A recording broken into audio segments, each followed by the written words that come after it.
And we welcome Abla back to the fold, and we welcome all who've joined us this Saturday night, now Sunday morning in the United Kingdom.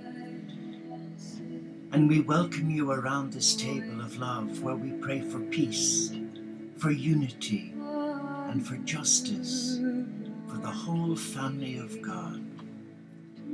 So let us come as brothers and sisters, though we come from different faith traditions, but we are the same child of God. So we light this light in recognition of our love of the Supreme, the same God, the Father, Mother God, who loves us. So let us come and let us breathe the breath of God into our hearts. We light this light in the name of our beloved Father, Mother God, in the name of the risen cosmic Christ, the Son of God, the Prince of Peace, in the name of the Spirit of God, who is the fire of God, in the name of Gaia, our beloved Earth Mother, who nurtures the divine in all life, in the name of all faith traditions, for they too are the sons and daughters of God, our brothers and our sisters, and in the name of spiritual diversity, on behalf of our brothers and sisters of the Teo community of Interfaith Franciscans, I welcome you to this gathering, to this time in the presence of God. And just for a moment, let us place our feet firmly on terra firma, sacred earth. And let us just allow Mother Earth to bless our sacred feet, feet that bring the love of God to the world. Let us be mindful now of our in-breaths, especially our first in-breaths. And as we breathe in the healing energies of God, the healing energies of Gaia from the landscape. And in our out-breaths, we release all tension, all fear, all sadness and anxiety to Mother Earth. Let us be still and just relax and enjoy being here tonight.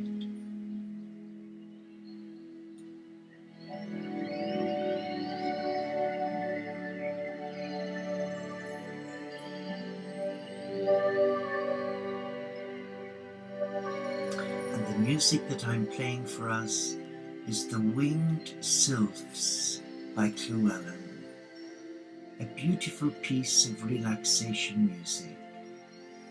Let us just visualize the angels of God, the messengers of God, coming down the staircase from heaven right into our living room where our computers are. And let us just see the angels of God bring to us love, healing, and peace. Come, let us be still, for we are in the presence of God, and we are loved, not for what we do or what we say, but we are loved because we are a child of God, a child of the Most High, called to be bearers of good news, and to bring the light of the cosmic Christ to the world. Just be aware. Be aware of the gift that you and I have already received. From the moment we were born, we were given the gift of free will to choose whether to surrender our heart or to live our life indifferently to the love of our God.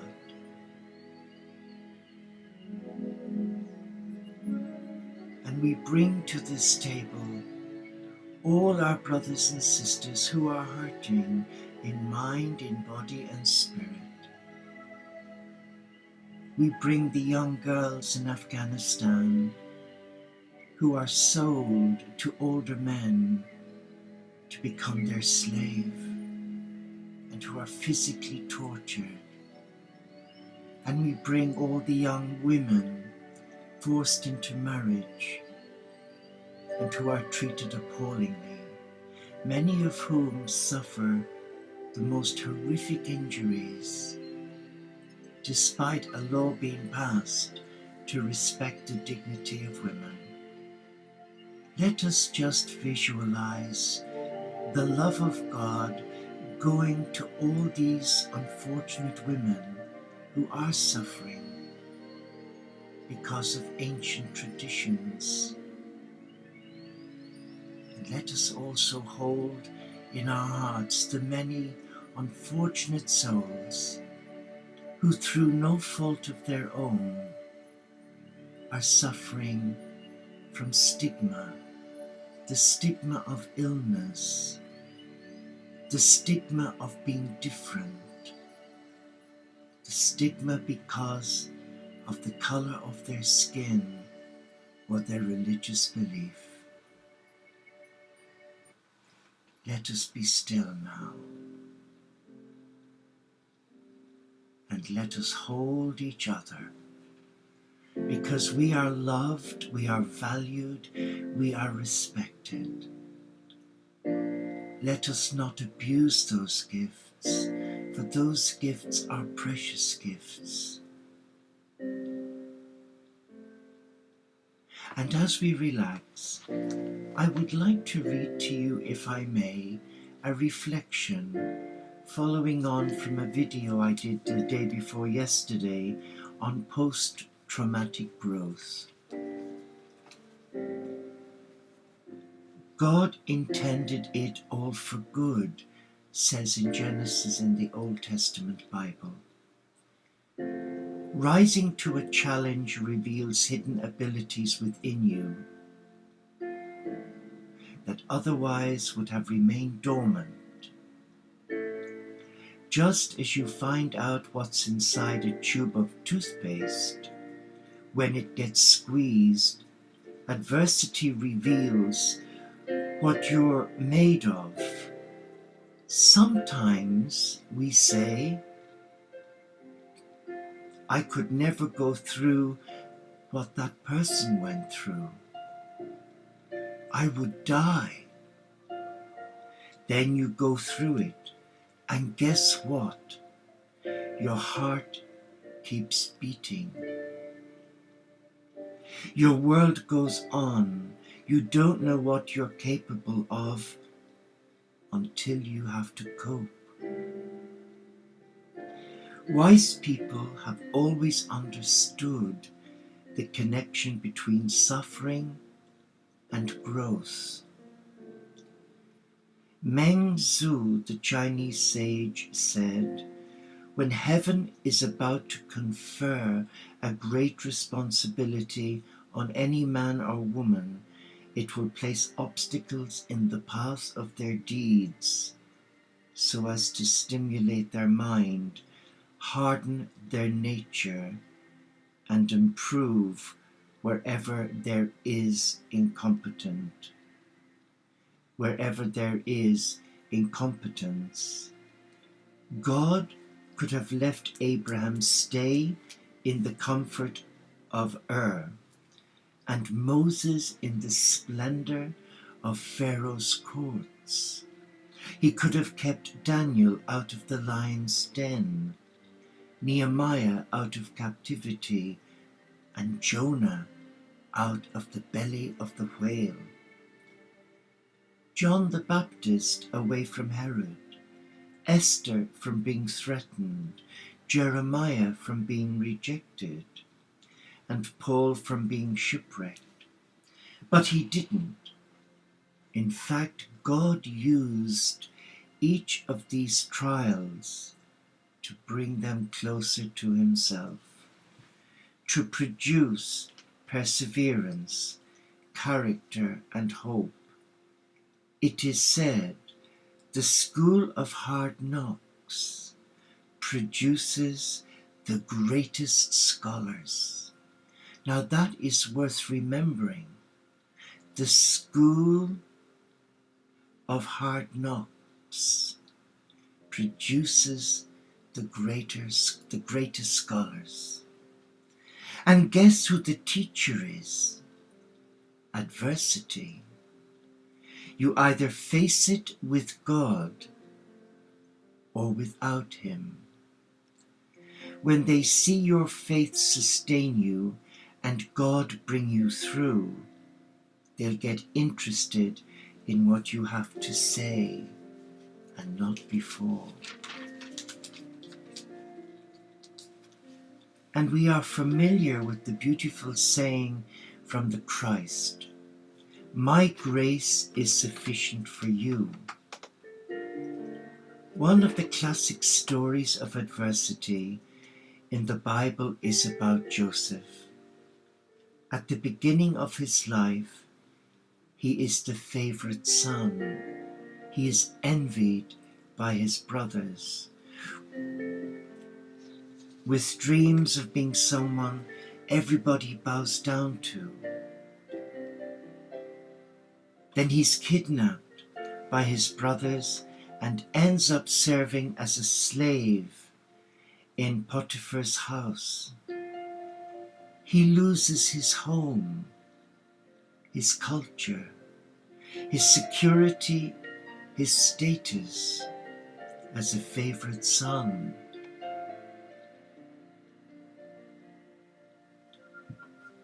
What does Joseph have left? He's in a strange bed,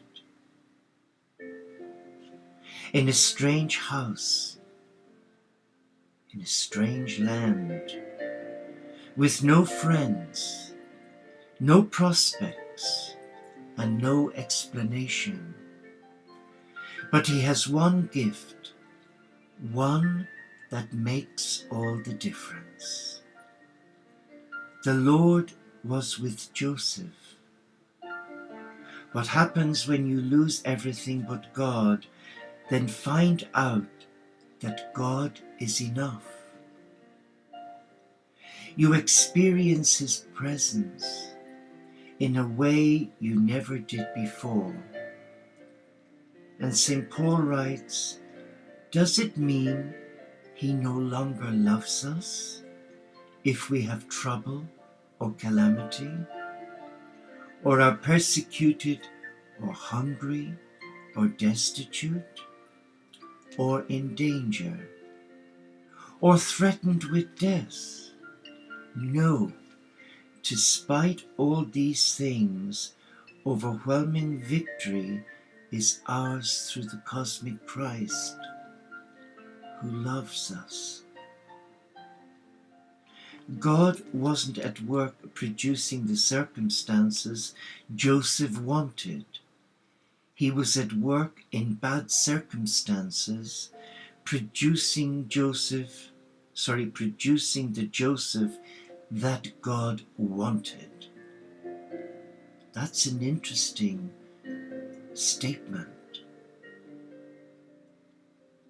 He was at work in bad circumstances, producing the Joseph that God wanted, not the Joseph that Joseph wanted. Just as a diamond is formed out of common carbon placed under millions of pounds of pressure, so the character of the cosmic Christ is formed in you by adverse circumstances. So the question is, will you hold up or fold up? When Paul thought he couldn't stand any more, God told him, "My grace is sufficient for you." And do you know what? His grace is sufficient for you too. It is good to remember those words, because there are times in all our lives when we are faced with a brick wall where we can't go forward. We're stuck. Often we're stuck in our own issues. Issues that we know will be resolved, but are we willing to be patient? To allow God bring good from the negative and turn everything around? Sadly, we live in a world where many of God's children who say they love God and want to do God's will, but they have an agenda. And the agenda is, "My will, Lord, my will. Not my will, but thine be done." We are all guilty of that. I know I am. Because there are times in our life, as there was in mine, when so many things come upon you, crashing over you, taking away your inner peace, your security, leaving you vulnerable.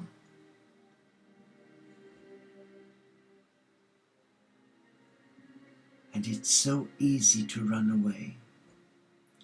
It's so easy, isn't it, to run away than to stand in your power as a child of God and reclaim your divinity and allow God bring good out of the pain, the sadness, the challenges, the hurt, the rejection. Let us be still now.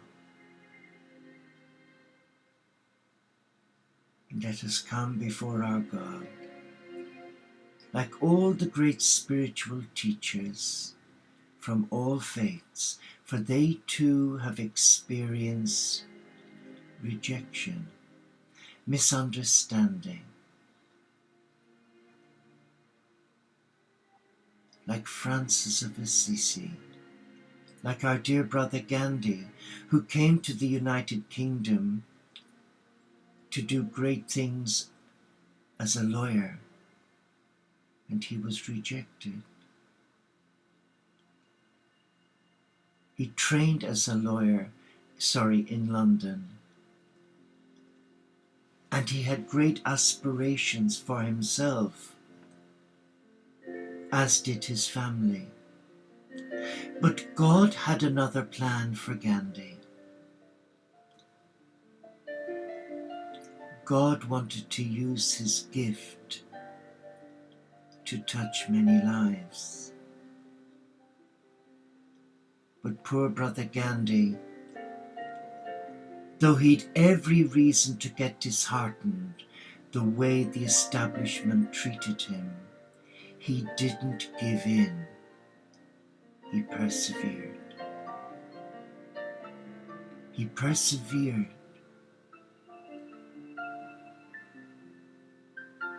And his simplicity continues to touch lives today, just like Francis of Assisi. Let us come before the cosmic Christ, and let us invite the Spirit of God come upon us and speak to our heart.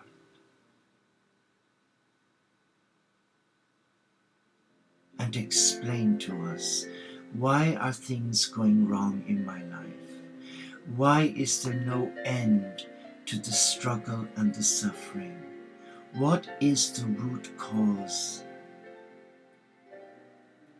of these issues?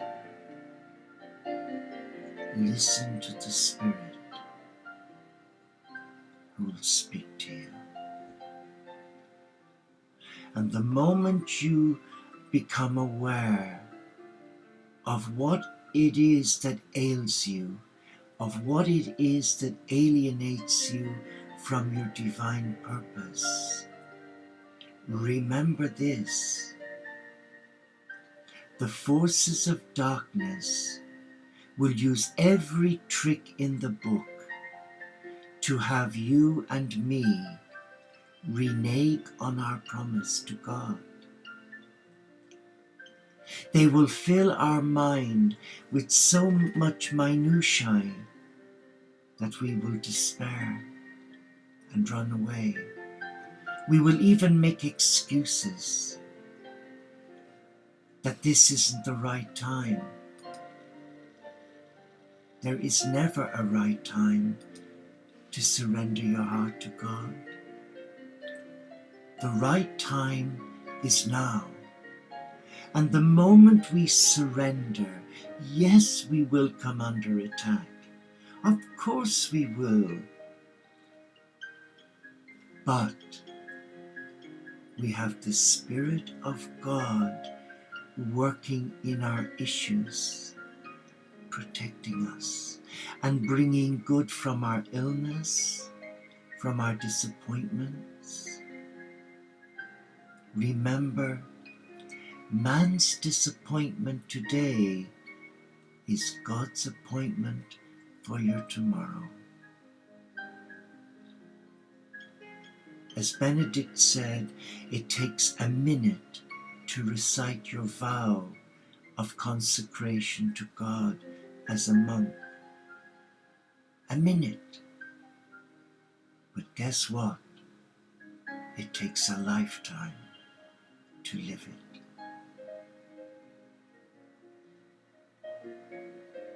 You and I have been given an enormous gift, the gift to freedom. And we shouldn't fool ourselves into believing that we will be exempt from tests and trials.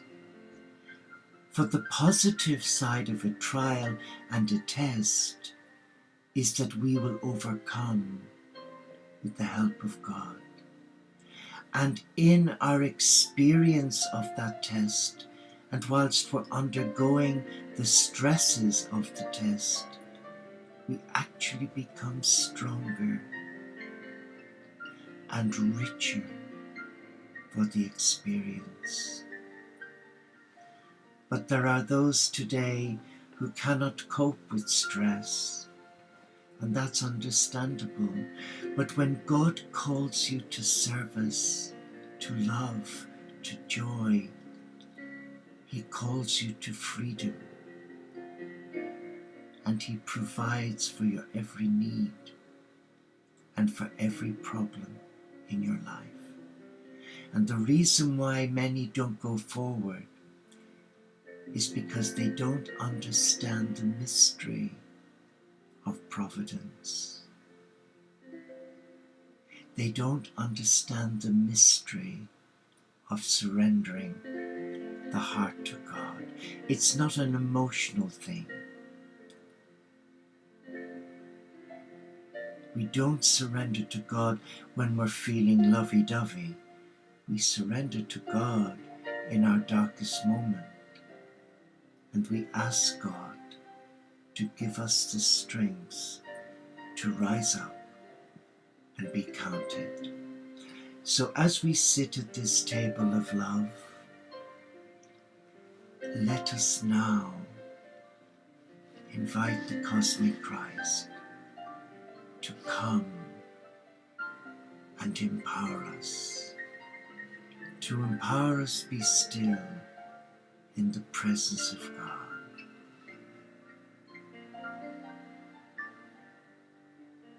To empower us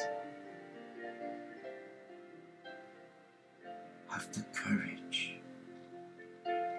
to say yes to love?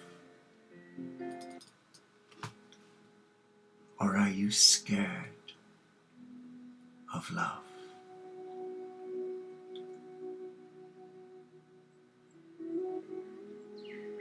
To love God with your heart, with your mind, with your being is a precious gift. And it's not given to be abused. It's given to be used for our glory, for our holiness, and for our inner strengths. Now let us look at the Christ in front of us. He is standing in front of you and me, and he now places his hands on us.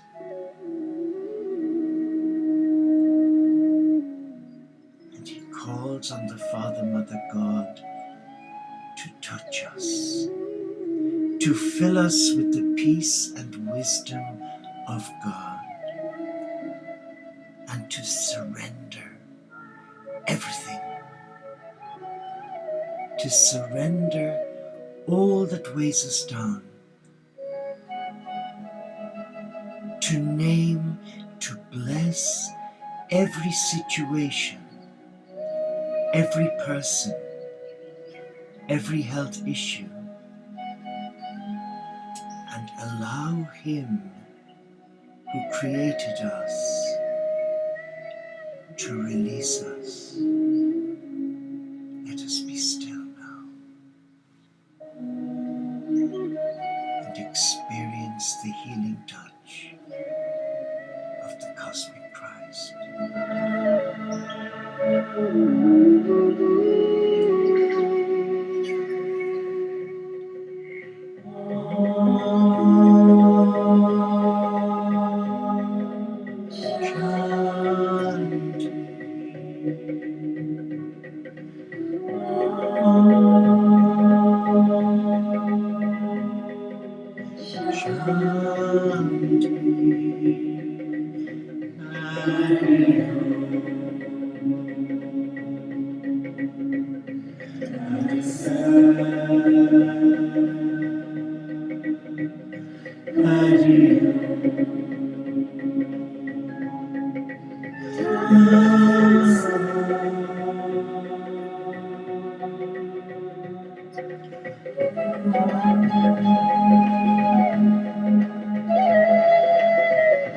So let your heart be touched by the love of God, and now experience the beating heart of your God within you now. Experience the gentle touch of divine love. Caress your mind, your body and spirit, and set you free.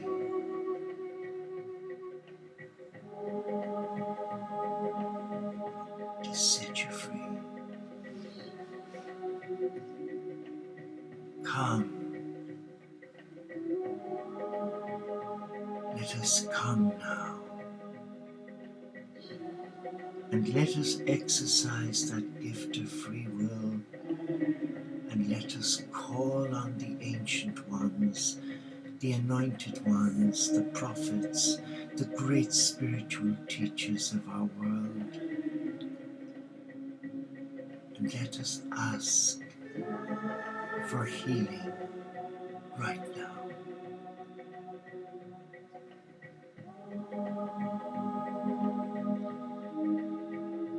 And feel the peace of God. It is a genuine peace.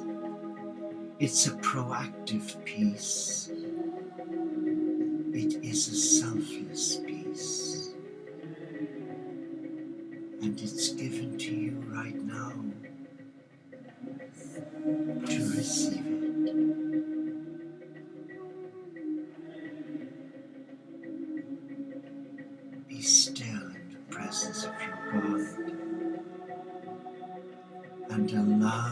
love of your God. Kickstart your ailing battery and rejuvenate your divinity as a beloved of God, and put aside all excuses, all procrastination, all fear, all sadness, and take that leap of faith. Take that one step